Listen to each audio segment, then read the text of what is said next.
All right, welcome to another episode of the Rapture Hour. My name is Shane. I'm your host, and today we're going to be talking about the rapture. We're going to be diving into the book of Revelation. We're also going to be talking about what I think the mark of the beast is. Going to be talking a little bit about Elon Musk and what's he up to, and I'm going to wrap things up with my thoughts because this is kind of rare. 99% of the time, if I have a dream, I don't remember them. I just don't, for whatever reason. And for the past year or whatever, I've been just dreaming scriptures. So it'll be like things being pieced together in my dreams. I'll wake up, I'll stir, and I'll wake up and I'll be thinking about the book of Hebrews, or I'll be thinking about the book of Revelation or First Corinthians, all this kind of stuff until recently. So I'm going to share that in this video. So if you like end time stuff, if you like people talking about dreams, visions, black swan events, the book of Revelation, the rapture, you've come to the right channel. So feel free to stick around, grab yourself a cup of coffee, and let's get started. All right, so I want to jump into the book of Revelation and talk about the mark of the beast. And then I'm going to talk about a couple of visions that I've had in the past. I would say probably about the last couple of weeks, but I had one last night and I'm going to share that one in this video, and we'll go from there. All right. So let us go to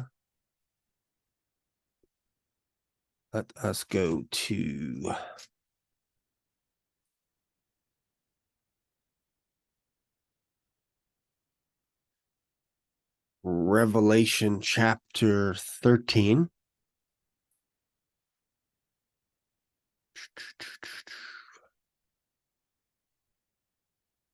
All right, verse 11. And I beheld another beast coming up out of the earth, and he had two horns, like a lamb, and he spake as a dragon. And he exerciseth all the power of the first beast before him, and causeth the earth and them which dwell therein to worship the first beast, whose deadly wound was healed.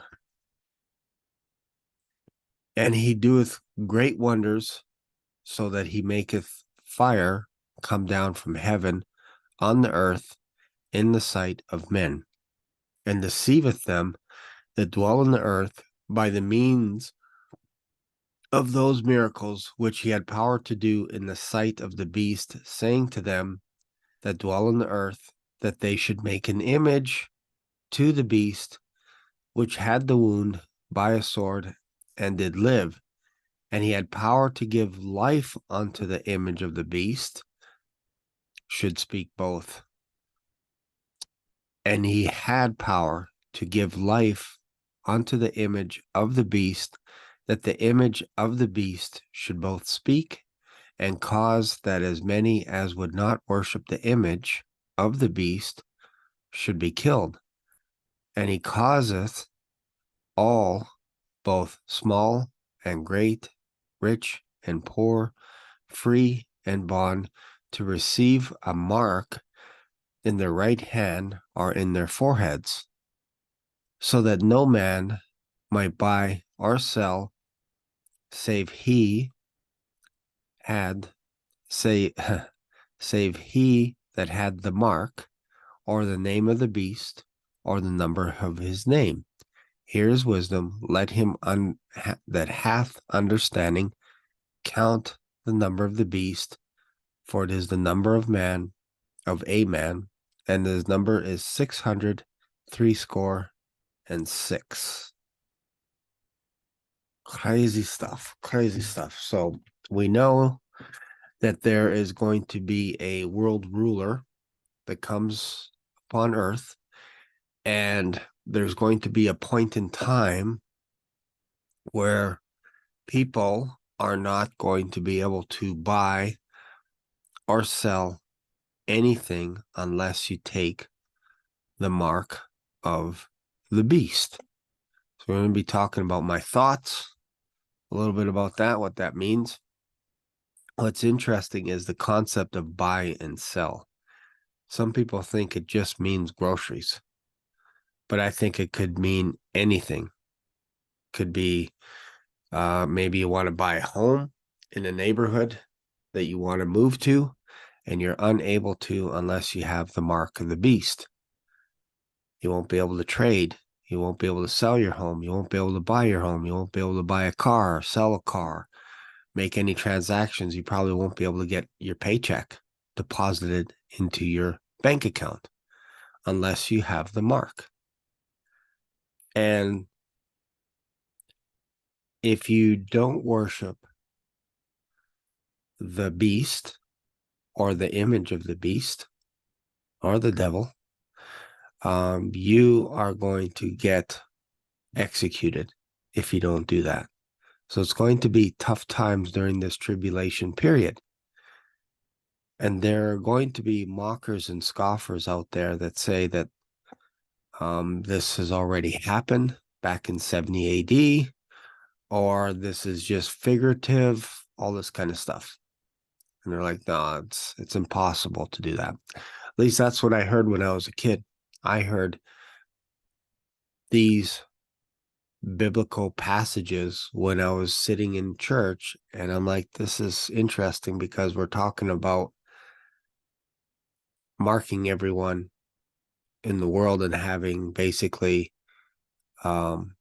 one way to buy or sell. And we were thinking about this, that there was a chip in your forehead and a chip in your hand. This was back in the 80s when the computer was first coming on the scene, 70s, 80s. But we couldn't understand how that would work. And it seemed too obvious that it would be something like that.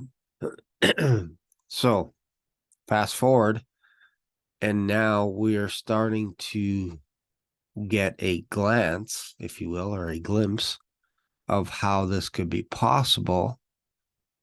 And it's interesting that all the signs are pointing in that direction, where we are going to have either one digital currency, one way to track everything.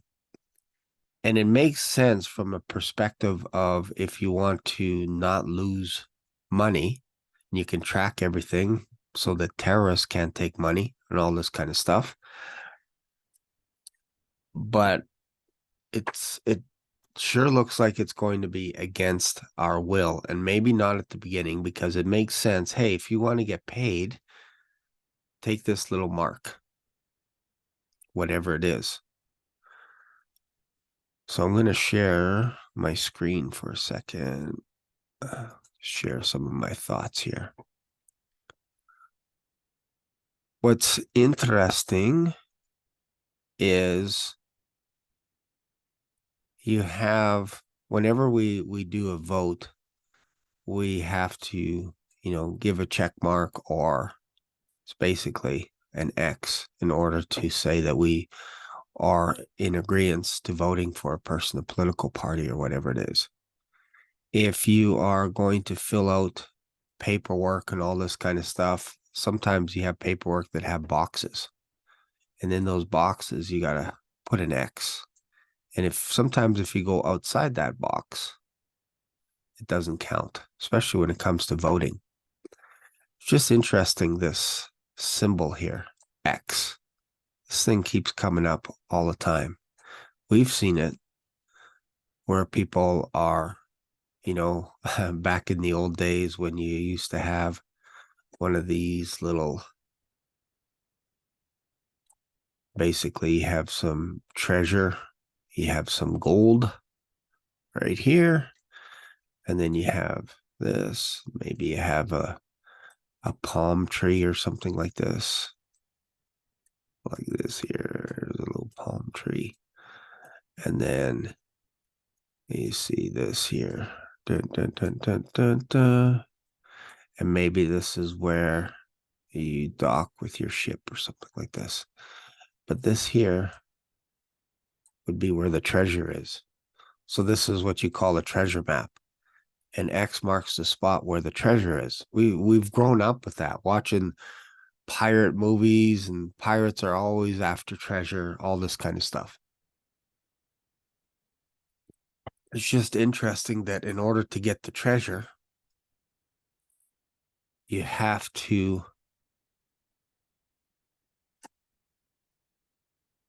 put a mark to tell people where the treasure is.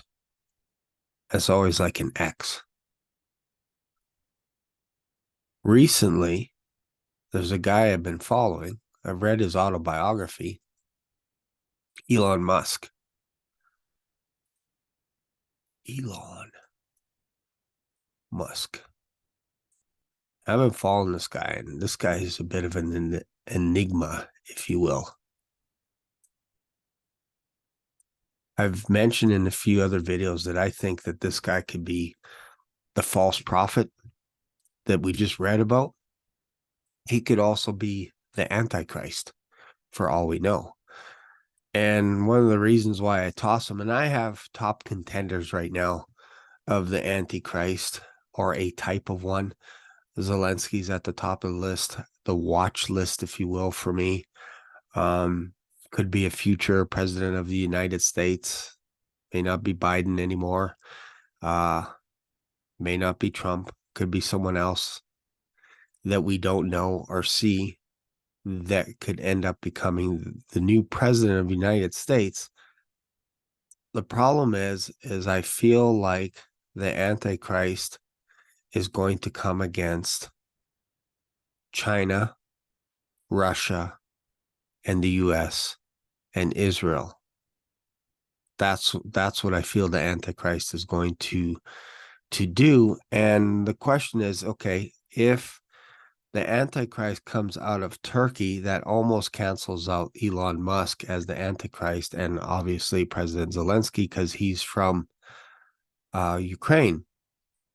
The crazy thing about Zelensky is his parents, I believe, are Jewish.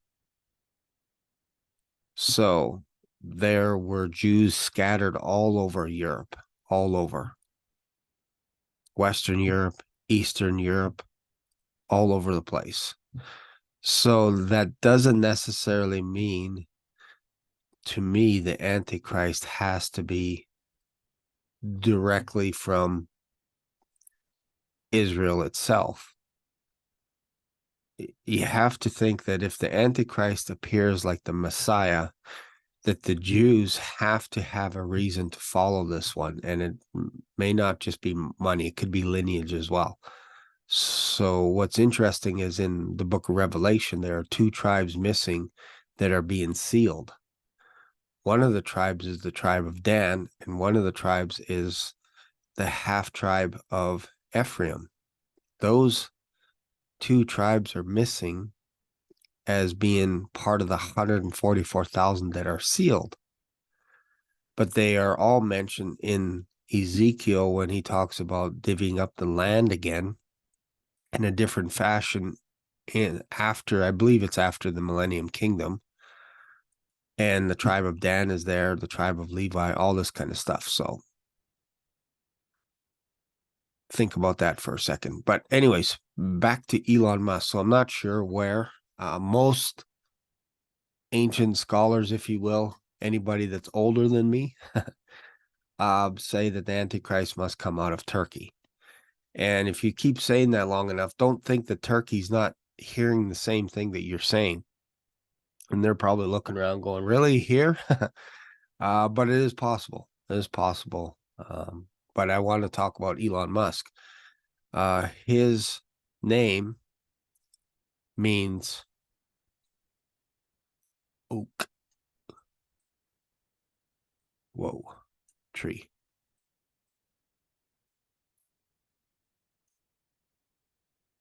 Which is kind of interesting that he has Musk.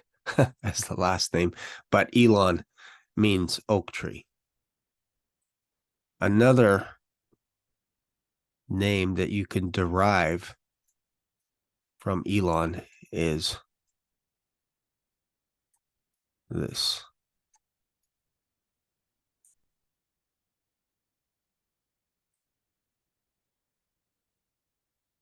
Strongman. Interesting, right? That you can get that name from Elon. Strongman. Where have we seen this title being tossed around? We see it in Jesus' day when he was talking about if you bind the strong man, then you can go into his home. It's interesting that Elon, again, his name means oak tree or a strong man. Therefore, he's on my watch list, if you will. Speaking of watch list, this is bizarre. This is bizarro. Elon has he used to be heavily into Twitter, as in tweeting and all this kind of stuff, right? Everybody knows that. Then for some reason, he purchased Twitter, and it's now called X. Interesting, out of all the things that you can do, you use X, as in X marks the spot. That's your claim to fame. Everything you do is centered around this mark. Another word, and I just mentioned it, for X is mark. Whoa, can't spell today. Mark. So you can use those interchangeably. You can say mark of the beast. You can say X of the beast. It's the same thing.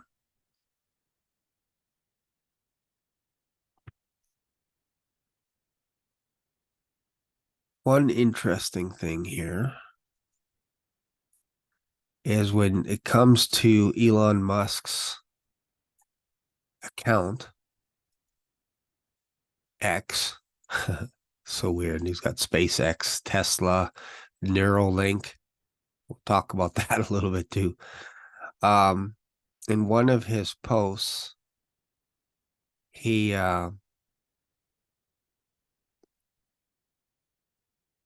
hopefully I could do this right. I think it's like this. I think it's like this. Let me look it up here. I'm trying to draw Omega. Give me 1 second here. Sometimes images get inverted in my head. Omega symbol. What is it? Bear with me. Oh, yep, that's right. It's just a little bit weird. Didn't look right. So let's go back into here. Let's do this. It should be like this.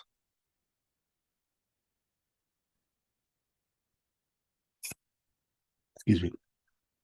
Elon Musk tweeted. I don't know if it's called X'd now. What do they call it? Does anybody know? Elon Musk posted the Omega symbol. One character. The Omega symbol, which in Greek is the last letter of the Greek alphabet. And we know that that means Omega. Jesus said, I am the Alpha and the Omega. Elon Musk posted a tweet saying he's the last, because that's what this means, last. And people are stunned if you will, as to why he would post something like that on his X account, saying that he is the last. Or that's what they're assuming. That's what he's saying. He just threw it out there. Another thing that he did on his Twitter account, again, hopefully you're getting something out of this. If you have, subscribe to this channel if you like this kind of thing. Another thing that he posted on his Twitter account is just this. OHM. OHM. And people are like, what the heck is this guy doing? Why is he just putting out short tweets, if you will? And this one was OHM. Go look this up afterwards. I'm scared to have Twitter on my phone because it comes up as X. And I'm like, oh man, do I want this on here? I think I have an account. I have a few accounts under Twitter, but I can't remember what they were. It's interesting that he uses that. And then later he reposted, left it up there, but he said that this is, what did he say? He said this just simply means resist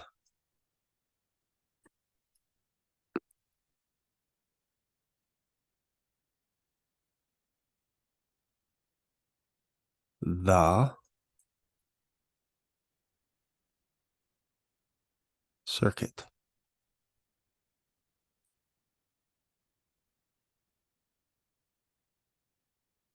Hopefully you guys will share this video.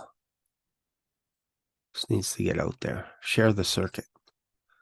In homage to, I believe, I forget what the guy's first name is, but whoever invented this, OHM.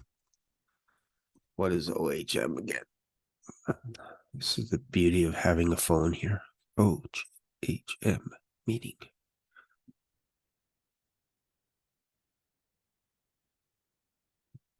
The SI unit of electrical resistance, expressing the resistance in a circuit transmitting a current of 1 amp, when subjected to a potential difference of 1 volt. So this could tell me that if he were to create a mark, hello, I'll come. No, not yet. I forgot to feed the dogs. All right. So where was I? Elon Musk. Oh yeah, resist the circuit. So we're looking at about whatever the mark is, it's going to be 1 volt or 1 amp. I could be wrong about this. I'm not an electrician. It's interesting that he put on his X account, resist the circuit. As a Christian, we are to resist the mark of the beast. And I say we Christians, I'm saying anybody that watches this video or is in the tribulation and excuse me, and this mark is going around, you need to resist it. You need to resist it. The mark of the beast. Now, I, of course, believe in a pre-tribulation rapture, that we're going to be out of here. This is why I've been making these videos, to show you what's coming down the pipes. So it's just interesting that Elon Musk, a runner-up, right now he seems to be leading the charge for the Antichrist. Now, when you get a mortal wound, I think this has something to do with Neuralink, because he talks a lot about doing tests, all kinds of stuff. So let's just say, for the sake of argument, he is not the Antichrist, but maybe he's a false prophet. I'm just looking up. how to spell this here. Make sure. Yeah, Neuralink. So making sure I get it right. So let's just say his job is, maybe he's not even the false prophet or Antichrist. It's just weird that he put Omega on his little account. And it's interesting that this guy is coming up with this little device that you can put into your brain. And I wonder, without looking it up, if this is going to be, excuse me, 1 volt. Why does that say volt? It's actually volt. Volt. What if this thing is like one volt? This Neuralink that he puts into your brain. Now, I've posed a theory that if you're at the beginnings of the Great Tribulation, or the tribulation, if you will, is it possible to get rid of the Neuralink? Is it possible once it's planted? That is a good question, because he might be able to turn it off and then your brain is fried. Who knows? He'll say, no, that's not the way it works. But believe you me, there's probably somebody out there that is thinking, we have to be able to put this in people so that we can turn the people off when we feel like it.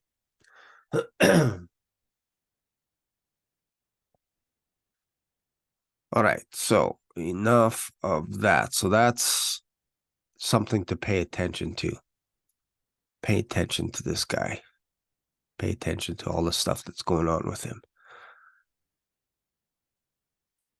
Now, I want to talk a little bit about a vision that I had. And again, I ask you guys to take this with a grain of salt, because I'm not a huge advocate of dreams and visions and all this kind of stuff, because frankly, it just seemed like it never happened to me until it happened to me. So I remember as a kid, actually, it was when when was it? I think it was either just before I got married. Yeah, I was probably about 18, 19 years old. And I had a vision of my hometown being on fire. And I was like, this feels like people need to get saved. That's how I interpreted it as a young kid. That I'm everywhere I'm looking on the streets, that there is a fire everywhere. And I shared this with my wife, and I shared this with another couple that I was working for at the time over a dinner table. I said, I remember having as a kid this vision of my hometown on fire. And I was looking at it like, these people need to get saved. They need to know Jesus Christ, and they need to be witnessed to, and all this kind of stuff.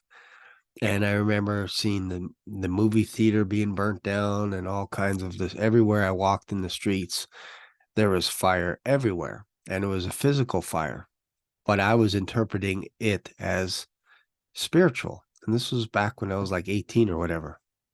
Then about, when was it? 13, I forget, like 10 years ago or something like that.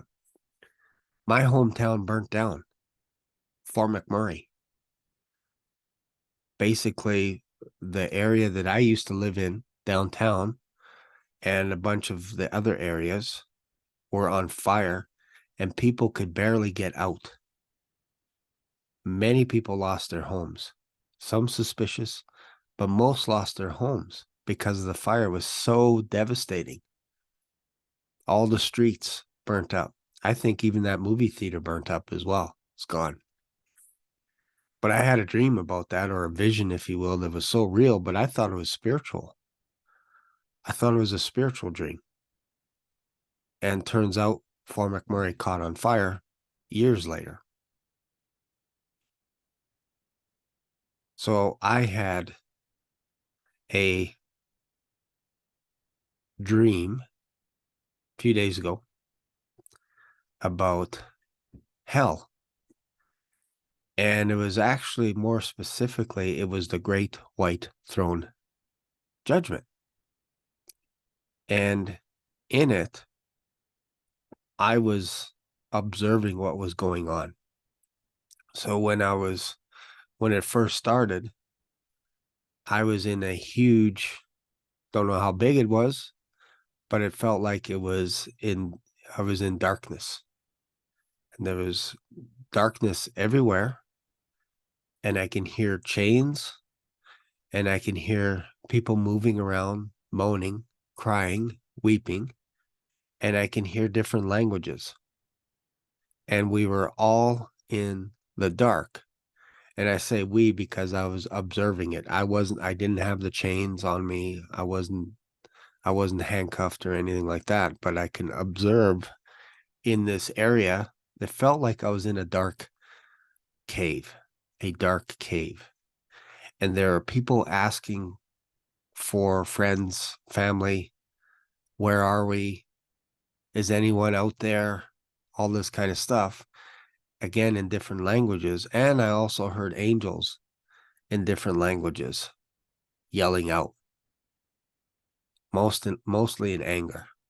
And it was because they were yelling out, it was scaring people that were being chained to these angels as well. And then all of a sudden, a huge door opened up. And it was so bright that when these people were being escorted out, they were all chained together, one after another. Their feet were chained together so that they could only shuffle step, and their hands were chained as well, and their hands were chained to their feet, and they were chained to each other, probably like 5 feet in length, maybe 3 feet in length. So one behind the other, and they were all being escorted out of this massive cave of darkness into an opening that had mountains that went on forever, mountains forever. And I came out of the cave as well, watching these people descending down and going up. And as far as the eye could see, there were people in chains linked together, just everywhere. Different groups of chained people, different groups here, different groups here. And on these mountains were judges. And they were reading out all the things that these people had done. And they're being sentenced, and they're being carried away to what was way off in the distance, the lake of fire. And this was massive.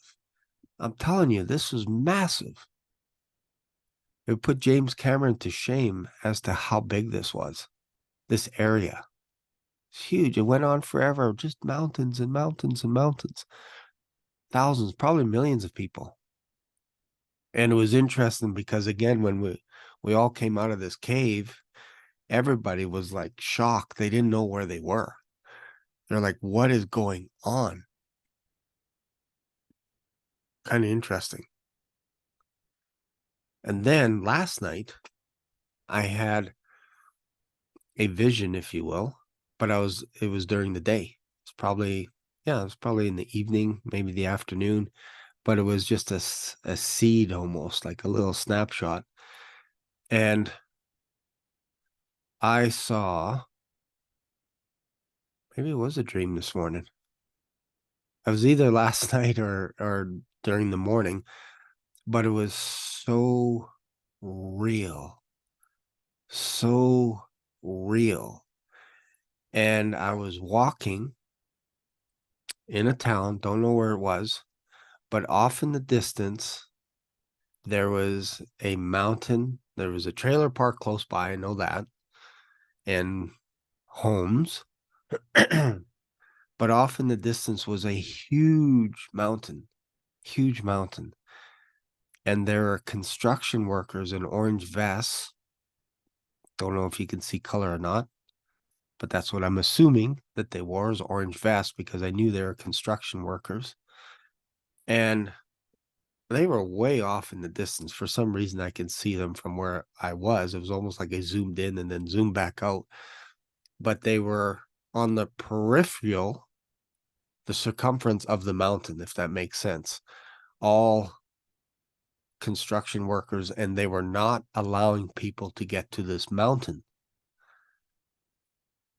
And they had a few construction guys, and these guys were basically preventing people from going to that mountain. And my understanding was there was a demolition going on or something. It could have been a volcano, but it didn't look like a volcano. It was a mountain. And then all of a sudden I saw the mountain go in and crumble. And then boom, a blast came out, and I couldn't hear the blast because that's how far away it was until I heard the blast. And people were all standing around watching this mountain explode. And the construction workers were telling people to run, and people weren't running. They were staring. I was staring because I was mesmerized at how big this explosion was of rocks everywhere. And all of a sudden, the rocks came to where we were, where I was standing, and they were going by me, and it sounded like bullets. But they were rocks. They weren't bullets. They weren't gunshots, but that's how fast they were going by me. And the construction workers were mad at the people for staring at the mountain. They're saying, run, get out of here, get back. Even though it was so far away, you can see the mountain clear. But people were mesmerized at how big of an explosion this was. And all of a sudden, rocks started falling on the houses to the right of me and started hitting these trailers so much that as they're zipping past me so fast, these were big rocks too, small pebbles, small rocks, size of baseballs, and big chunks of rocks were going past me that I ran behind a trailer and I hid myself because these things, you couldn't predict where they were coming when they're landing, and they're shooting past, landing in the ground, destroying trees, destroying buildings, all this kind of stuff all around me. And it was so realistic. And there are various sizes of rocks. It wasn't fire. It was boulders and rocks, debris, if you will, from this mountain that exploded. And then I woke up, and it was so crystal clear, so crystal clear. And it reminded me of Mount St. Helens, because that mountain, they always said it was just like I guess it was an inactive volcano or something like this, but nobody talked about it. Nobody described it as a volcano until it happened. And then they're like, oh, yeah.